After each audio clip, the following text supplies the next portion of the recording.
Good morning day student, কেমন রয়েছো? আশা করি তোমরা প্রত্যেকে ভালো রয়েছো। তাড়াতাড়ি করে যুক্ত হবে প্র্যাকটিস সেটে এবং ক্লাসটাকে একবার অবশ্যই তোমরা শেয়ার করে দেবে যেন বাকিরাও আমাদের সঙ্গে যুক্ত হতে পারে। তোমাদের সামনে প্রথম প্রশ্ন রয়েছে। প্রত্যেক দিনের মতো প্রত্যেকটা প্রশ্ন আমি করার আগে করার চেষ্টা করবে, কারণ আমাদের অলরেডি অনেকগুলো প্র্যাকটিস সেট হয়ে গিয়েছে এবং যারা প্রথম থেকে প্রত্যেকটা প্র্যাকটিস সেট করছো, প্র্যাকটিস সেট করে আসছো, আশা করব তারা এখন এই ৮টা প্রশ্নের মধ্যে তোমরা ৭টা প্রশ্ন নিজে থেকে করতে পারছো এবং আমি করার আগেই করে দিতে পারছো, কারণ আমাদেরকে টাইম ম্যানেজমেন্টটাও করতে হবে।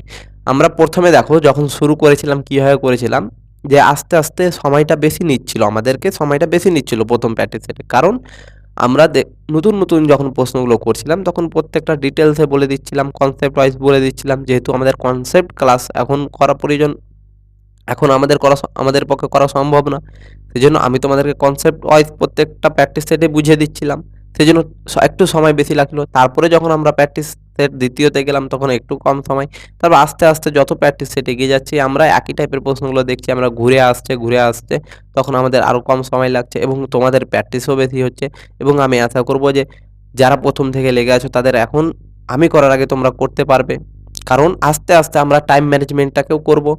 কারণ পরীক্ষা হলে তো আমাদের কাছে একবারে অঢেল সময় থাকবে না, সময়ের মধ্যেই করে আসতে হবে আমাদেরকে। সেই জন্য প্র্যাকটিসগুলো আমরা এমনভাবে করব, প্রত্যেকটা প্রশ্ন আমরা এমনভাবে প্র্যাকটিস করে যাব যেমন খুব কম সময়ের মধ্যে আমরা করতে পারি।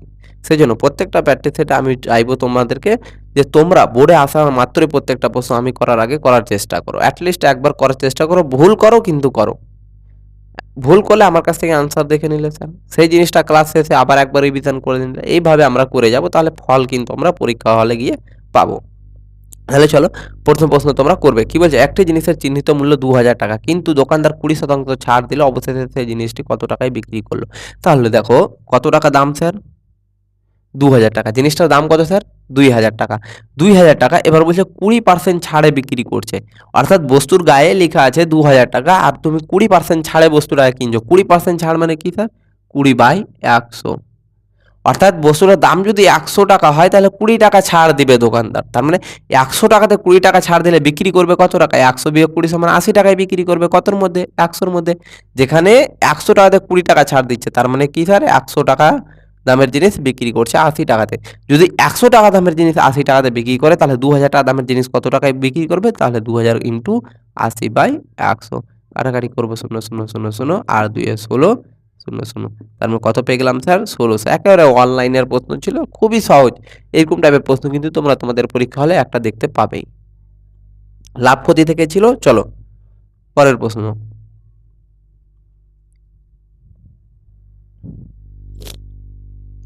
আচ্ছা, কি বলছে? একটি জিনিসের চিহ্নিত মূল্য ছিল ১ লক্ষ টাকা, কিন্তু দোকানদার ২০% এবং ১০% ছাড় দিলেন, অবশেষে সেই জিনিসটি কত দামে বিক্রি করলো? অর্থাৎ একটা জিনিসের দাম বলে দিয়েছে আমাকে কত? আগের মতো সেম স্যার, আগে একটাই ছাড় দিচ্ছিল, এখন দুটো ছাড় দিচ্ছে, পরপর ছাড়, ধারাবাহিক ছাড়। ধারাবাহিক ছাড়ের নিয়ম বলে দিয়েছিলাম। কত টাকা বলেছে বস্তুটার দাম? ১ লক্ষ টাকা। আচ্ছা, বস্তুটার দাম কত বলে দিয়েছে? ১ লক্ষ টাকা। ১ লক্ষ টাকার উপরে কত পার্সেন্ট ছাড় দিচ্ছে? প্রথমে দিচ্ছে ২০% ছাড়, তারপরে দিচ্ছে কত স্যার? ১০% ছাড়। তাহলে ২০% মানে কি জানি স্যার? আমরা বললাম ২০/১০০, আর ১০% মানে কি বললাম? ১০/১০০। কাটাকাটি এখানেই করে নিতে পারো তোমরা। বা দেখো, কোনো বস্তুতে যদি ২০% ছাড় দেয়, তার মানে ১০০ টাকার মধ্যে ২০ টাকা ছাড়, তাহলে বিক্রি করবে স্যার কত টাকায়? ৮০ টাকায়। কতর মধ্যে? ১০০-র মধ্যে। তাহলে এতর মধ্যে কত? দেখো, ২০% ছাড় মানে হচ্ছে ২০/১০০, অর্থাৎ ১০০ টাকাতে ২০ টাকা ছাড়, তাহলে বিক্রি করবে কত টাকাতে? ৮০ টাকাতে। কতর মধ্যে? ১০০-র মধ্যে। তাহলে এতর মধ্যে কত? এত। তার মানে এখন ২০% ছাড় দেওয়ার পরে বস্তুটার মূল্য কত হয়ে গেল? এত টাকা। কিন্তু আবার দিচ্ছে ১০%, তাহলে ১০% মানে কত? ১০০ টাকাতে ১০ টাকা ছাড়, বিক্রি করবে কত টাকাতে? ৯০ টাকাতে। কতর মধ্যে? ১০০-র মধ্যে। তাহলে এতর মধ্যে কত? ইন্টু করে দেব। ১ ২ ১ ২ ১ ২ ১ ২ ৮ ৯ ৭২, তার মানে ৭২ একে ৭২, ১ ২ ৩ ১ ২ ৩, তার মানে ৭২,০০০ টাকায়। কত টাকায় বিক্রি করবে স্যার? ৭২,০০০ টাকায় বিক্রি করবে। এক তো এটা নিয়ম যে এত টাকা দাম আছে বস্তুটার, ২০% ছাড় দিয়েছে। ২০% মানে কি? ২০/১০০। ১০০ টাকার মধ্যে ২০ টাকা ছাড় দিয়ে বিক্রি করবে কত টাকাতে? ১০০ বিয়োগ ২০ সমান ৮০ টাকাতে। কতর মধ্যে? ১০০-র মধ্যে। ইন্টু আবার দিয়েছে ১০%। ১০% মানে কি? ১০/১০০। ১০০-র মধ্যে 10% ছাড়, তার ১০ টাকা ছাড় মানে বিক্রি করবে কত? ৯০। কতর মধ্যে? ১০০-র মধ্যে। তাহলে এতর মধ্যে কত? ইন্টু করে দেবো, পেয়ে যাবো ৭২,০০০। এটা তো ১ নম্বর নিয়ম। সেকেন্ড নিয়ম আমি কি বলেছিলাম? ২ নম্বর মেথড, ধারাবাহিক ছাড়ের ক্ষেত্রে কি বলেছিলাম যে 20% আর 10%। 20%-এর ভ্যালু 20/100, কাটাকাটি করতে গেলে 1/5। 10%-এর ভ্যালু 10/100, কাটাকাটি করতে গেলে 1/10। তাহলে ছাড়ের সঙ্গে কার কার সম্পর্ক থাকে? ছাড়ের অনুপাত কার কার মধ্যে হবে? মার্কেট প্রাইস অর্থাৎ বস্তুর বাজার মূল্য। ছাড় তো আমরা বস্তুর বাজার মূল্যের উপরে পাই, তার মানে বস্তুর বাজার মূল্য অর্থাৎ মার্কেট প্রাইস আর সেলিং প্রাইস।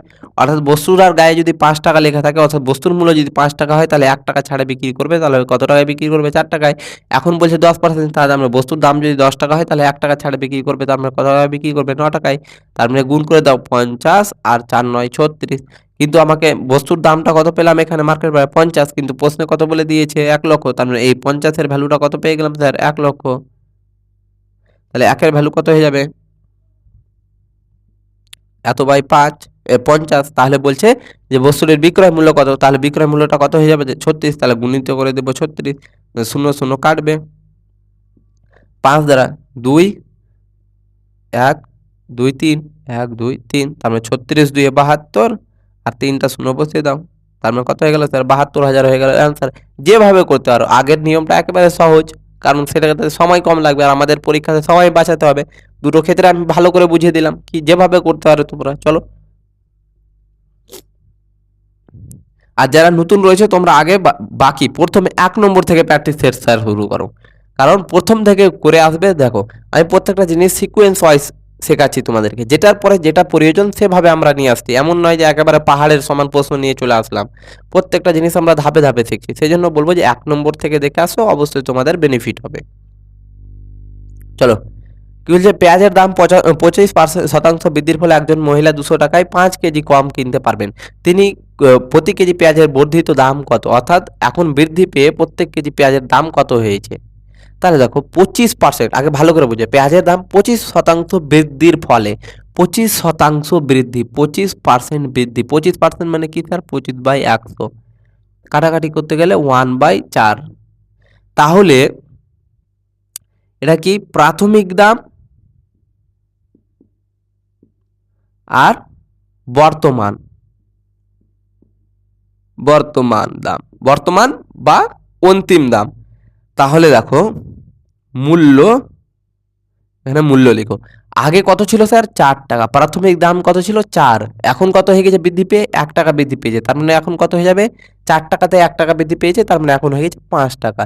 তার মানে এর অনুপাতটা কত হলো? 4 অনুপাত দাম। তার মানে মূল্যের সঙ্গে পরিমাণের কি অনুপাত হবে স্যার? সবসময় মনে রাখবে উল্টো অনুপাত, উল্টো সম্পর্ক। দাম যখন কম থাকবে তখন পরিমাণটা বেশি পাবো। কত পাবো? 5। যখন দাম বৃদ্ধি পেয়ে যাবে পরিমাণটা কত পাবো? কম পাবো। তার মানে মূল্যের যে অনুপাতটা হবে তার উল্টো অনুপাতটা হবে পরিমাণের। যদি মূল্যের অনুপাত 4:5 হয়, তাহলে দাম বৃদ্ধি পেয়েছে, তার মানে দাম বৃদ্ধি পেলে কি পরিমাণটা কত হয়ে যাবে? 5:4। অর্থাৎ আগে 4 টাকাতে আমি 5 কেজি পেতাম, এখন 5 টাকাতে 4 কেজি পাচ্ছি। তার মানে মনে রাখবে যে মূল্যের অনুপাতের সঙ্গে পরিমাণের অনুপাতটা কি হয়ে যাবে? ব্যস্ত অনুপাত হয়ে যাবে, অর্থাৎ উল্টো হয়ে যাবে। তার মানে এখন কত পাচ্ছে? আগে পাচ্ছিল 5, প্রাথমিক কত? প্রাথমিক অর্থাৎ আগে পাচ্ছিল 5, এখন দাম বৃদ্ধির ফলে পাচ্ছে কত? 4। তার মানে কত কম পাচ্ছে স্যার? 1 কম পাচ্ছে। কিন্তু প্রশ্ন আমাকে বলে দিয়েছে মূল্য বৃদ্ধির ফলে 200 টাকায় কত কেজি? 5 কেজি কম পায়। তার মানে এখন আমরা এখানে দেখলাম যে কত কম পাচ্ছে? 1 কম পাচ্ছে, কিন্তু প্রশ্নে বলছে 5 কেজি। তার মানে 1 এর মান যদি 5 কেজি হয়, তাহলে এখন কত কেজি মোট পাচ্ছে? 4। তাহলে 4 এর দাম কত হয়ে যাবে? 5 গুণিত 4 সমান 20 কেজি। তার মানে 200 টাকায় এখন কত কেজি পাচ্ছে স্যার? 20 কেজি। তার মানে 1 কেজির দাম কত হয়ে যাবে? 200/20। 1 কেজির দাম যদি 20 টাকা হয়, তার মানে 200 কেজির দাম কত? আচ্ছা, 4 কেজির দাম যদি 20 টাকা হয়, আচ্ছা এখন যদি মূল্যটা আমার 20 টাকা হয়, তাহলে 200 টাকার কিনছে, তার মানে প্রতি কেজির দাম কত হয়ে যাবে? 0 কাটবো 10, প্রতি কেজি কত হয়ে যাবে? 10 টাকা। 4 কেজির দাম যদি 20 টাকা হয় বা 20 টাকাতে যদি 4 কেজি কিনে থাকি, তাহলে 1 কেজির দাম কত হবে স্যার? 200/20। তাহলে প্রতি কেজির দাম পেয়ে যাবো আমি 10 টাকা। তার মানে প্রতি কেজি এখন যদি বলে যে, আমাকে প্রশ্নে কি বলেছে? প্রতি কেজি পেঁয়াজের বর্ধিত দাম, অর্থাৎ বৃদ্ধি পাওয়ার পরে কত পেয়েছি আমি? 20 টাকা কেজি পেয়েছি। তার মানে আচ্ছা 20 টাকা প্রতি কেজি, 10 টাকা প্রতি কেজি পেয়েছি, তার মানে বর্ধিত বললে গেলে আমার 10 হয়ে যাবে। যদি বলতো আগে বর্ধিত হওয়ার আগে কত ছিল, তাহলে আমরা করে দিতাম কত, 5 এর দাম কত হতো ইন্টু 5 25, তাহলে 25 দ্বারা ভাগ করে দিতাম। আশা করি বুঝতে পেরেছো। দেখো আরেকবার বলে দিচ্ছি, মূল্যের যে অনুপাতটা 25% বৃদ্ধি পেয়েছে মানে কি 1/4, অর্থাৎ আগে 4 ছিল, এখন দামটা হয়ে গেছে 5, 1 বৃদ্ধি পেয়ে পরিমাণটা কি হয়ে যাবে, তার উল্টো অনুপাত, অর্থাৎ 5:4। তার মানে আগে পেতো 5, এখন পাচ্ছে 4, কত কম পাচ্ছে 1, কিন্তু প্রশ্নে বলে দিয়েছে 5 কেজি কম পাচ্ছে। তার মানে একের মান যদি 5 হয় তাহলে 4 মান এখন কত মোট পাচ্ছে 4 কেজি, তাহলে 4 কেজির মান কত হয়ে যাবে, 5 × 4 সমান 20 টাকা। কিন্তু আমার প্রশ্নে কত বলছে, এই 4 কেজির দাম এখন বলছে যে 200 টাকাতে 200 টাকার কিনেছে, তার মানে 200/20 করে দিলে আমরা পেয়ে যাবো 1 কেজির দাম কত টাকা, 10 টাকা। তার মানে বর্ধিত পেঁয়াজের দামটা প্রতি কেজি কত টাকা হয়ে গেল স্যার, 10 টাকা। চলো পরের প্রশ্ন দেখবে।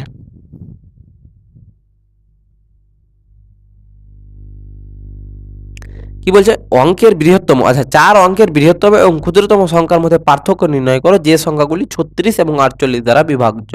36, আচ্ছা 36 আর 48 দ্বারা বিভাজ্য যাবে। তারপরে দেখো কি বলেছে আমাকে, 4 অঙ্কের বৃহত্তম এবং ক্ষুদ্রতম সংখ্যার মধ্যে পার্থক্য নির্ণয় করো। পার্থক্য মানে কি, বিয়োগফল। তাহলে আগে আমরা জানি যে 4 অঙ্কের বৃহত্তম সংখ্যা কি হবে স্যার, 4টা 9। তাহলে 4 অঙ্কের বৃহত্তম সংখ্যা থেকে কাকে বাদ দিতে হবে, 4 অঙ্কের ক্ষুদ্রতম সংখ্যা। তাহলে 4 অঙ্কের ক্ষুদ্রতম সংখ্যা কি স্যার, 1-এর পরে 3টা শূন্য হয়ে যাবে 4 অঙ্কের ক্ষুদ্রতম সংখ্যা। যদি 3 অঙ্কের বলতে তাহলে 1-এর পরে 2টা শূন্য। তার মানে হয়ে গেল এটা আমার 4 অঙ্কের ক্ষুদ্রতম সংখ্যা, 4 অঙ্কের বৃহত্তম সংখ্যা এটা। তাহলে তাদের বিয়োগফলটা কত হয়ে যাবে, 8999। কিন্তু আমাকে বলছে যে 4 অঙ্কের ক্ষুদ্রতম সংখ্যা থেকে 4 অঙ্কের বৃহত্তম সংখ্যা থেকে 4 অঙ্কের ক্ষুদ্রতম সংখ্যা যে বিয়োগফলটা পাবো, বিয়োগ করতে হবে।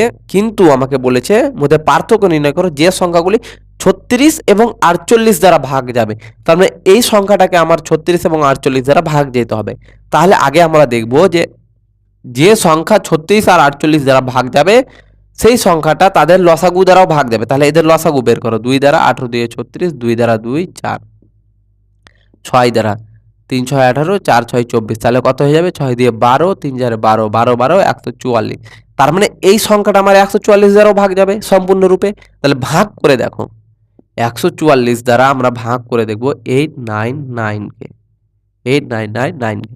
তাহলে কত হয়ে যাবে স্যার, 6 দ্বারা 4 6 24-এর 4 হাতে থাকলো 2, 4 6 24 আর 2 26 এর 6 2, 6 কে 6 2 8, তাহলে নামবে কত 5, আর এখানে 9 থেকে 6 বাদ 3, আর এখানে 9, 2 দ্বারা 4 2 8, 4 2 8, 2 1 2, তাহলে নামবে কত 1, 15 থেকে 8 বাদ 7। তার মানে দেখো তো আর যায় কি ভাগ যায় না, তার মানে এই 71টা তো আমার থেকে যাচ্ছে, সম্পূর্ণরূপে তো ভাগ গেল না। সম্পূর্ণরূপে ভাগ গেলে কি এখানে 0 আসতো, কিন্তু আসছে কত 71। তার মানে 71টা আমার কি রয়েছে এই সংখ্যার মধ্যে এক্সট্রা রয়েছে। তার মানে এর মধ্যে থেকে যদি 71 বাদ দিয়ে দিই, 8 9 9 9 থেকে যদি 71 বাদ দিয়ে দিই তাহলে কত পাবো, 8 2 9 8। তার মানে এখন এই সংখ্যাটা সম্পূর্ণরূপে কত দ্বারা, 144 দ্বারা ভাগ যাবে। আর 144 দ্বারা ভাগ যাওয়া মানে কি 36 এবং 48 দ্বারা ভাগ যাবে। প্রশ্নটা কি বলেছে আমাকে, 4 অঙ্কের বৃহত্তম সংখ্যা থেকে 4 অঙ্কের ক্ষুদ্রতম সংখ্যাকে বাদ দিলে আমার বলছে কি সংখ্যাটা কি হবে, অর্থাৎ সংখ্যাটা কত হবে যেটা আমার 36 এবং 48 দ্বারা সম্পূর্ণরূপে ভাগ যেতে হবে আবার বলেছে। তাহলে 4 অঙ্কের বৃহত্তম সংখ্যা থেকে ক্ষুদ্রতম সংখ্যাটা বাদ দিলাম, পেলাম 899। এবার আমাকে দেখতে হবে এই সংখ্যাটা 36 এবং 48 দ্বারা ভাগ যায় কি যায় না। তার মানে 36 এবং 48 দ্বারা ভাগ যাওয়া মানে কি এর লসাগু দ্বারাও ভাগ যাবে। তার মানে 144 দ্বারাও সম্পূর্ণরূপে ভাগ যাবে। সম্পূর্ণরূপে ভাগ যাওয়া মানে কি কোনো ভাগশেষ থাকবে না। আমি 144 দ্বারা ভাগ দিয়ে দেখলাম তো ভাগশেষ আমার 71 থাকলো। তার মানে 71টা কি থাকলো, আমার এক্সট্রা থাকলো, বেশি হয়ে গেছে এই সংখ্যার মধ্যে 71টা বেশি হয়ে গেছে। তার মানে আমরা বাদ দিয়ে দিব, বাদ দিলে পেয়ে যাবো 8928। তার মানে 8928টা হয়ে যাবে আমার কি 4 অঙ্কের বৃহত্তম সেই পার্থক্যটা যেটা আমার 36 এবং 48 দ্বারা সম্পূর্ণরূপে ভাগ যাবে। আমার উত্তর হয়ে গেল আমাদের কত, 8928। চলো পরের প্রশ্ন দেখবে। চলো কি বলছে পরের প্রশ্ন, একজন ব্যক্তি একটি গাড়িতে 50 কিমি পার ঘন্টা গতিবেগে 60 কিমি যাচ্ছে। 50 কিমি পার ঘন্টা গতিবেগে 50 কিমি পার ঘন্টা গতিবেগে আমার যাচ্ছে 600 কিমি। তাহলে দেখো এখান থেকে টাইমটা কিভাবে পাবো স্যার, আগে প্রথমে প্রত্যেকটার কাজ করে নিব। 50 কিমি পার ঘন্টা গতিবেগে 600 কিমি যাচ্ছে, তাহলে আমরা স্পিড সমান কি জানি, ডিস্টেন্স বাই টাইম। তার মানে দেখো স্পিড কত আছে স্যার 50 কিমি সমান ডিস্টেন্স কত আছে স্যার 600 কিলোমিটার যাচ্ছে, কত 600। তাহলে সময় কত লাগবে, সময় জানি না আমরা, 0 0 5 12 60 12। তাহলে টি এর ভ্যালুটা কত হয়ে গেল স্যার 12, টিটাকে এখানে পাঠালাম, সমান ছিল 12। তার মানে সময় কত লাগছে স্যার 12। এবার দেখো এখানে তারপর কি বলছে, এবার আমাকে বলছে যে 100 কিমি পার ঘন্টা গতিবেগে 100 কিমি ভ্রমণ করছে, পরের 100 কিমি যাচ্ছে 100 কিমি যাচ্ছে 100 কিমি পার ঘন্টা গতিবেগে, 100 কিমি পার ঘন্টা গতিবেগে। তাহলে স্পিডটা কত আছে, স্পিডটা আছে 100 কিমি পার ঘন্টা। স্পিড সমান কি জানি, ডিস্টেন্স, ডিস্টেন্স কত 100 কিমি পার ঘন্টা। তাহলে সময়টা কত হয়ে যাবে, সময় নিচে সময়, তাহলে 100 100 কাটো, তাহলে টি এর ভ্যালু কত পেয়ে গেলাম 1। তবে সময় কত লাগছে স্যার 1 ঘন্টা। তারপরে কি বলছে আমাকে, এবং অবশেষে 25 কিমি পার ঘন্টা গতিবেগে 50 কিমি যাচ্ছে। তার মানে এই 50 কিমি যাচ্ছে কত কিমি পার ঘন্টা গতিবেগে, 25 কিমি পার ঘন্টা গতিবেগে। তাহলে এখান থেকে স্পিড ইকুয়াল টু কি জানি স্যার আমরা, ডিস্টেন্স বাই টাইম। তাহলে স্পিড কত আছে 25 সমান ডিস্টেন্স কত আছে স্যার 50 বাই সময়, তাহলে 25 দিয়ে 50, তাহলে টি এর ভ্যালু কত পেয়ে গেলাম 2। তাহলে আমরা প্রত্যেকটার ক্ষেত্রে কতক্ষণ সময় লাগছে পেয়ে গেলাম। তাহলে বলছে যে এত কিমি ভ্রমণ করে তার গন্তব্যে পৌঁছানো গড় গতিবেগ কত নির্ণয় করতে বলছে। অর্থাৎ এই যে এখান থেকে এটুকু গেল, তারপরে এটুকু গেল, তারপরে এটুকু গেল, এত কিমি পার ঘন্টা গতিবেগে, এত কিমি পার ঘন্টা গতিবেগে, এত কিমি পার ঘন্টা গতিবেগে, তাহলে বলছে সম্পূর্ণ যাত্রায় তার গড় গতিবেগ কত। তাহলে গড় গতি বা অ্যাভারেজ স্পিড সমান আমরা কি জানি sir, total distance. Total distance বলতে এখানে কত গেল 600 প্লাস, তারপরে কত গিয়েছে 100 কিলোমিটার প্লাস, তারপরে কত গিয়েছে 50 কিলো, তাহলে মোট ডিস্টেন্স পেয়ে গেলাম বাই মোট সময়। মোট সময় কত লেগেছে 12 যোগ এখানে কত 1 যোগ এখানে কত 2, তাহলে কত হয়ে যাবে 600 700 750 বাই 12 আর 13 আর 2 15, তাহলে কত হয়ে যাবে 5 15 75 আর আছে 0, তাহলে হয়ে গেল 50। তাহলে কত হয়ে গেল স্যার আনসার আমাদের 50 কিমি পার ঘন্টা পেয়ে গেলাম আমরা, গড় গতিবেগটা কত 50 কিমি পার ঘন্টা। এক তো তোমরা এভাবে করতে পারবে, আর দুই একেবারে পরীক্ষাতে করার জন্য কিভাবে করবে, একেবারে সেকেন্ড সময় বাঁচানোর জন্য। দেখো আমরা জানি যে গড় গতিবেগ সমান কি, টোটাল ডিস্টেন্স বাই টোটাল সময়। তাহলে অ্যাভারেজ স্পিডের ফর্মুলা কি হবে, মোট দূরত্ব বাই মোট সময়। তাহলে দেখো প্রথমে কি বলছে 600 কিমি যাচ্ছে, তাহলে 600 লিখো, প্লাস তারপরে কত যাচ্ছে, তারপরে আবার পরের 100 কিলোমিটার যাচ্ছে, তারপরে আবার কত যাচ্ছে, পরে আবার যাচ্ছে আমার কত 50 কিলোমিটার। তাহলে আমরা মোট দূরত্ব পেয়ে গেলাম, প্রথমে গেল 600, তারপরে গেল 100, তারপরে গেল 50, তাহলে মোট ডিস্টেন্স পেয়ে গেলাম বাই মোট সময়। তাহলে মোট সময় কি হবে স্যার, দেখো যখনই আমার স্পিড এবং দূরত্বটা একই ইউনিটে থাকবে, অর্থাৎ স্পিড আছে কিতে কিমি পার ঘন্টাতে, তাহলে দূরত্বকে কিসে থাকতে হবে কিমিতে, তার মানে ইউনিট এক আছে, তার মানে আমাকে কিছু করতে হবে না। সময় সমান কি জানি sir, speed equal to distance by time জানি, তার মানে টাইমটাকে এখানে পাঠিয়ে দেবো, টাইম সমান কত হয়ে যাবে ডিস্টেন্স বাই স্পিড, তার মানে সময় সমান কত হয়ে যাবে ডিস্টেন্স বাই স্পিড। তাহলে প্রথমটার ক্ষেত্রে কত সময় লাগবে, ডিস্টেন্স কত আছে 600 যাচ্ছে, স্পিড কত আছে স্যার আমার, স্পিড কত বলেছে আমার 50, তার মানে কত হয়ে গেল ডিস্টেন্স বাই স্পিড সমান কি পেয়ে গেলাম আমরা সময়। তার মানে প্রথমটার ক্ষেত্রে সময় কত লাগলো এত, প্লাস দ্বিতীয়টার ক্ষেত্রে তাহলে কি হয়ে যাবে, দ্বিতীয়টার ক্ষেত্রে 100 কিমি যাচ্ছে, স্পিড কত 100, প্লাস তৃতীয়টার ক্ষেত্রে কত যাচ্ছে স্যার 50 কিমি যাচ্ছে, স্পিড কত 25। এখান থেকে এবার আমরা করে নিব, দেখো 600 700 750 বাই 0 0 5 12 60, তার মানে কত পেলাম 12 যোগ 100 100 কাটলো 1 যোগ 25 দিয়ে 50 কত পেলাম 2, তার মানে কত হয়ে গেল 750 বাই 12 13 2 15, তার মানে 5 15 75 0 হয়ে গেল আমাদের 50 ঘন্টা। তাহলে উত্তর কত হয়ে গেল স্যার 50 কিমি পার ঘন্টা হয়ে গেল। এভাবে করতে পারো যে অ্যাভারেজ স্পিড সমান কি স্যার মোট দূরত্ব বাই মোট সময়। তাহলে মোট সময় কি হয়ে যাবে যে দূরত্ব বাই স্পিড, প্রথমটার ক্ষেত্রে কত লাগলো দূরত্ব এত, স্পিড কত এত, প্লাস দ্বিতীয়টার ক্ষেত্রে দূরত্ব এত স্পিড এত, তাহলে সময় পেয়ে গেলাম। তাহলে তিনটা সময়ের যোগফল, এভাবে কাটাকাটি করে আমরা অ্যান্সার পেয়ে যাবো। কেন আমি এত বড় করে করতে যাব, এভাবেই করে নিব, একবার সেকেন্ডে অ্যান্সার বেরিয়ে যাবে। চলো, আর হাত চলবে একেবারে পরীক্ষা হলে আগুনের মতো। চলো পরের প্রশ্ন দেখবে স্যার, একটি চেয়ার 800-তে কেনা হয় এবং 1100-তে বিক্রি করা হয়, লাভের শতাংশ নির্ণয় করো। আচ্ছা, একটা চেয়ার কি করছে 800-তে কিনে আমার 1100-তে বিক্রি করছে, তাহলে লাভের শতাংশ কত আমাকে জিজ্ঞাসা করেছে। তাহলে দেখো 800 টাকাতে কিনছো তুমি আর বিক্রি করছো কত 1100-তে, তাহলে লাভ কত করছো? 800 টাকায় কিনে 1100-তে বিক্রি করছো, লাভ করছো কত টাকা স্যার? 1100 থেকে 800 বাদ দিয়ে দাও 300, তাহলে 300 টাকা লাভ করছো কত টাকার জিনিস বিক্রি করে? 800 টাকার জিনিস বিক্রি করে। তাহলে শতকরা অর্থাৎ 100-তে কত? দুটা শূন্য কাটলো, আর 4 দ্বারা 2 দ্বারা 4, 2 দ্বারা কত হয়ে যাবে? 15 2 30, 150, 2 দুনা 4, 75, তার মানে 75/2 সমান কত হয়ে যাবে স্যার? 3 দুনা 6, 7 দুনা 14, 5, 37.5% হয়ে যাবে আমাদের কি স্যার অ্যান্সার। কারাগারি করবে 37.5% পেয়ে যাবো answer. Option B will be the correct answer. চলো পরের প্রশ্ন, চলো একেবারে কিছু ছিল না প্রশ্ন, জলের মতো সহজ ছিল। পরের প্রশ্ন দেখবে স্যার কি বলছে আমাকে। চলো প্রশ্ন বলছে যে রুবি 1 টাকা করে 20টি বোতাম কিনেছিল, 1 টাকা করে 20টি বোতাম কিনেছে, আর 25% লাভ পেতে হলে তাকে 1 টাকা করে কয়টি বোতাম বিক্রি করতে হবে আমাকে জিজ্ঞাসা করেছে। চলো দেখি তোমরা করো তো, দেখি কে কে করতে পারছো, অ্যান্সারটা করে দেখাও। চলো আমি সরে যাচ্ছি, তোমরা প্রত্যেকে করে দেখাও অঙ্কটা। চলো প্রত্যেকে করবে,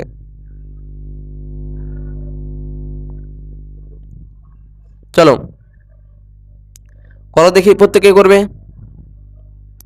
দেখো বলছে কি আমার রুবি 1 টাকা করে 20টি বোতাম কিনেছে, অর্থাৎ 1 টাকা করে 20টি বোতাম কিনেছে, তাহলে 20টি বোতামের দাম কত স্যার? 20 1 20 টাকা। 1 টাকা করে তুমি 20টা চকলেট কেনো 1 টাকা করে, অর্থাৎ 1 টাকা দামের 20টা চকলেট কিনছো, তাহলে কত টাকা লাগবে স্যার আমার? 20 টাকা, 1 গুণিত 20 আমার 20 টাকা। তার মানে সিপি অর্থাৎ ক্রয় মূল্যটা কত হয়ে গেল? 20টা বোতামের 20 টাকা। এবার কি বলছে 25% লাভ পেতে হলে, 25% মানে কি স্যার? 25% মানে হচ্ছে 25/100 অর্থাৎ 1/4, অর্থাৎ 4 টাকাতে কিনে সে তাকে বিক্রি করতে হবে কত? 1 টাকা লাভে, অর্থাৎ 5 টাকাতে বিক্রি করতে হবে। তাহলে বলছে 25% লাভ পেতে তাকে 1 টাকা করে কটি বোতাম বিক্রি করতে হবে আমাকে জিজ্ঞাসা করেছে। তাহলে আমি ধরে নিলাম এক্সটি বোতাম বিক্রি করতে হবে, তাহলে 5 এক্সটি বোতাম বিক্রি করতে হবে। আর কত পার্সেন্ট লাভ করছে? 25%, মানে 4 টাকাতে কিনে 5 টাকাতে বিক্রি, 1 টাকা লাভে বিক্রি করতে হবে। তার মানে কত টাকায় বিক্রি করতে হবে? 5 টাকায়। কত কত কতর মধ্যে? 4-এর মধ্যে 5 টাকা বিক্রি করতে হবে, তাহলে এত টাকা বিক্রি করতে হবে, সমান কত পেয়ে যাবো? 20। তাহলে দেখো 5 দ্বারা 4 আর x সমান কত হয়ে যাবে? 4 টাকা কোণে গুণ করে দাও, 4 4-এ 16, তাহলে x এর ভ্যালু কত পেয়ে গেলাম আমার? 16। তার মানে 1 টাকা করে কতটি বোতাম বিক্রি করতে হবে তাকে? 16টি বোতাম যদি সে 1 টাকা করে বিক্রি করে, তাহলে বাকি বোতামগুলো বিক্রি করে তার 25% লাভ হবে। আর একবার বলে দিচ্ছি দেখে নাও, কত বলেছে? 1 টাকা করে 20টি বোতাম বিক্রি করছে, তাহলে কিনছে, তার মানে 1 টাকা করে যদি 20টি বোতাম বিক্রি করে কেনে, তাহলে 20টি বোতামের দাম কত হয়ে যাবে? 1 গুণিত 20 সমান 20 টাকা। তাহলে 25% লাভ করছে, 25% মানে কি স্যার? 1/4, অর্থাৎ 4 টাকাতে কেনা হলে সে 1 টাকা লাভে বিক্রি করবে। তারপরে কত টাকায় বিক্রি করতে হবে? 4 যোগ 1 সমান 5 টাকাতে। তাহলে কয়টা বোতাম আমার বিক্রি করলে আমার 1 টাকা করে বিক্রি করলে বাকি বোতাম বিক্রি করে লাভ, বাকি 25% লাভ হবে। তাহলে দেখো আমি ধরলাম এক্সট্রা বোতাম তাকে বিক্রি করতে হবে 25% লাভে, আচ্ছা 1 টাকা করে, তাহলে এক্সট্রা বোতাম বিক্রি করলে কত পার্সেন্ট লাভ করতে যাচ্ছে? 25%, তার মানে 4 টাকাতে 1 টাকা লাভ, তার মানে কত টাকায় বিক্রি করতে হবে? 5 টাকায়। 4-এর মধ্যে 5 টাকায়, তার মানে পাবে কত টাকা? 20 টাকা। তাহলে সমান হয়ে যাবে কত? এক্স এর ভ্যালু 16। মনে রাখবে দেখো 20টা তার কাছে বোতাম ছিল, তার মধ্যে কতটা বোতাম 1 টাকা করে বিক্রি করতে হবে, তাহলে উত্তর কত পেলাম আমরা? 16টি বোতাম সে যদি 1 টাকা করে বিক্রি করে, তাহলে বাকি বোতামগুলো বিক্রি করে তার 25% লাভ হবে। তার মানে দেখো 16টা বোতাম যদি আমার 1 টাকা করে বিক্রি করে, তাহলে বাকি বোতাম থাকলো কত স্যার? 4টা, আর 4টা বোতাম আমার বাকি 25% লাভে বিক্রি করে দিবে। তার মানে বাকি 4টা বোতামকে আমার 25% লাভে বিক্রি করতে হবে। তার মানে এখান থেকে কিভাবে কত পেলাম? তার মানে x সমান পেলাম 16। তার মানে 16টি বোতাম যদি সে 1 টাকা করে বিক্রি করে, তাহলে বাকি বোতামটি বিক্রি করে তার 25% লাভ হবে। 1 টাকা করে কয়টি বোতাম বিক্রি করতে হবে? চলো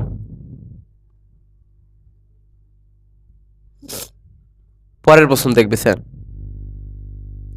কি বলছে, কত বছরে 800 এর পরিমাণ 5% বার্ষিক সরল সুদে অর্ধ চক্রবৃদ্ধি হারে 926.10 টাকা হবে আমাকে জিজ্ঞাসা করেছে। অর্ধ বার্ষিক চক্রবৃদ্ধি, অর্ধ বলতে কি দেখো স্যার 1 বছর সমান কত জানি আমরা? 12 মাস। এবার অর্ধবার্ষিক বলতে কি স্যার, কার কথা বলেছে? অর্ধ মানে কি 2 দ্বারা ভাগ করে দাও। অর্ধ বলতে কি অর্ধেক, অর্ধেক মানে কি 2 দ্বারা ভাগ, তার মানে 6 মাস হিসেবে আমাকে সুদটা কাউন্ট করতে বলেছে। তাহলে দেখো বলছে 800 টাকা 5% বার্ষিক সুদের, বার্ষিক সুদের হারটা কত বলে দিয়েছে? 5%। 5% মানে কি স্যার? আমরা 5% মানে 5/100 কাটাকাটি করব, 5 20 100 সমান 1/20। অর্থাৎ আজকে যদি তুমি 20 টাকা ইনভেস্ট করো তাহলে 1 বছর পরে কত টাকা হয়ে যাবে? 21 টাকা। 20 টাকা হয়ে যাচ্ছে আমার 1 বছরে 21 টাকা। তাহলে কত টাকা বলেছে আমাকে? 800 টাকা কত বছরে আমার কত টাকা হচ্ছে? 926.10 টাকা হয়ে যাবে।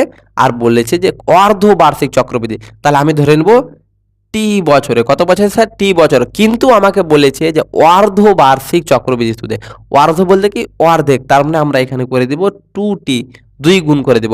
যদি বলতো যে বছরে 3 বার হিসেবে চক্রবৃদ্ধি সুদ, অর্থাৎ বছরকে যদি 3 ভাগে ভাগ করতে বলতো তাহলে 3 দ্বারা গুণ করে দিতাম। যেহেতু বলেছে যে অর্ধবার্ষিক অর্থাৎ বছরে 2 বার হিসেবে, তার মানে 2 দ্বারা গুণ করে দিব। তাহলে 2t সমান এত, তাহলে 21/20 তার পাওয়ারে, আচ্ছা এখানে কত ছিল? 800। 2t সমান কত হয়ে যাবে স্যার? এখানে 9 2 6 দশমিক তুলবো, 10 থাকলো, তাহলে 800-র সঙ্গে কত গুণ হয়ে যাবে স্যার? দশমিকের জন্য 1, পরে দুটা সংখ্যা দুটা শূন্য, তাহলে এই শূন্য কাটলো, তাহলে কত পেয়ে গেলাম? 21/20, 21/20 তার পাওয়ারে 2t সমান কত হয়ে গেল? 9 2 6 1/8, 1 2 10 দ্বারা গুণ করে দিলে 8000 সমান, তাহলে আমরা কত পেয়ে যাব স্যার? 21/20 পাওয়ারে 2t সমান হয়ে যাবে। এটা কার কিউব স্যার? এটা হচ্ছে 11/20 কিউব হয়ে যাবে আমার কত? 11/20 কিউব হয়ে যাবে। 11-র কিউব হচ্ছে আমার 9261, আর 20-র কিউব হয়ে যাবে আমার কত? 20-র কিউব হয়ে যাবে 8000। তাহলে 11 বলছি, এটা সরি 21-এর কিউব হয়ে যাবে আমার কত? 9261। 21-এর কিউব হয়ে যাবে আমার 9261, আর 20-র কিউব হয়ে যাবে 8000। তাহলে এই 21/20 এই 21/20 কাটলো, তাহলে পেলাম কত? 2t সমান 3। 2t সমান কত পেলাম? 3। তাহলে t এর ভ্যালু কত হয়ে যাবে? 3 এই 2টা এখানে আসবে, সমান হয়ে যাবে 1.5 বছরে। তার মানে কত সময় লাগবে স্যার? 1.5 বছর। তাহলে কত সময় লাগবে আমাদের? 1.5 বছরে, অর্থাৎ 1.5 বছরে আমার এই 800 টাকাটা অর্ধবার্ষিক চক্রবৃদ্ধি সুদের হারে 926.10 টাকা হয়ে যাবে। সবসময় মনে রাখবে আমাকে বার্ষিক সুদের হার কত বলেছে? 5%। 5% মানে কি? এখান থেকে আমাদের হিসাব ধরতে হবে। 5% মানে হচ্ছে 1/20, অর্থাৎ 20 টাকাটা 1 টাকা সুদ হচ্ছে 1 বছরে। তার মানে কত হয়ে যাবে? 20 টাকাটা 1 টাকা সুদ বৃদ্ধি পেয়ে 21 টাকা হয়ে যাবে। 20 টাকাটা হয়ে যাচ্ছে 1 বছরে 21 টাকা, তাহলে 800 টাকা কত বছরে এত হবে? কিন্তু এখন আমাকে কন্ডিশন বলে দিয়েছে যে অর্ধবার্ষিক চক্রবৃদ্ধি হিসাবে। অর্ধ বলতে কি স্যার? অর্ধেক, মানে বছরকে দুটো ভাগে ভাগ করছে, তার মানে টি ধরছিলাম, যখন বার্ষিক থাকছিল তখন টি ধরছিলাম, কিন্তু অর্ধবার্ষিক বলে দিয়েছে, তার মানে 2 দ্বারা গুণ করে দেব। যদি বছরে 3 বার হিসেব বলতো যে সুদ যদি 3 বার চক্রবৃদ্ধি হয়, বছরে 3 বার চক্রবৃদ্ধি হয়, তার মানে 12 মাসকে 3 দ্বারা ভাগ করো, তার মানে কত? 4 মাস 4 মাস 4 মাস করে হচ্ছে, তার মানে 3 দ্বারা গুণ করে দিতাম। এখান থেকে আমরা ভ্যালু বের করব, হয়ে যাবে টি এর মান যেটা পাবো সেটা হয়ে যাবে উত্তর। চলো পরের প্রশ্ন।